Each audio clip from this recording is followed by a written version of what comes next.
توافد الآلاف من الفلسطينيين عبر جسر الملك حسين إلى الأردن، وذلك لحضور حفل كاظم الساهر.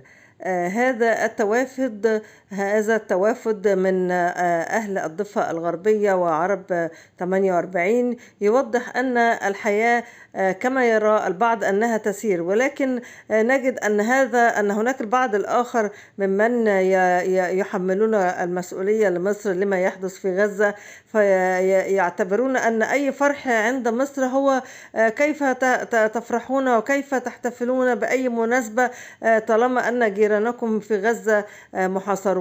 هؤلاء هم أهل الفلسطينيين، وهم الفلسطينيون أنفسهم يحتفلون، بل يحضرون حفل تذاكرها تصل إلى مئات الدولارات، وذلك لكي يقضون وقت ممتع.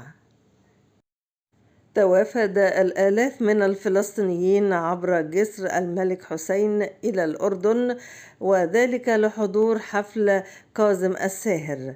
هذا التوافد من أهل الضفة الغربية وعرب 48 يوضح أن الحياة كما يرى البعض أنها تسير، ولكن نجد أن هناك البعض الآخر ممن يحملون المسؤولية لمصر لما يحدث في غزة، فيعتبرون أن أي فرح عند مصر هو كيف تفرحون وكيف تحتفلون بأي مناسبة طالما أن جيرانكم في غزة محاصرون.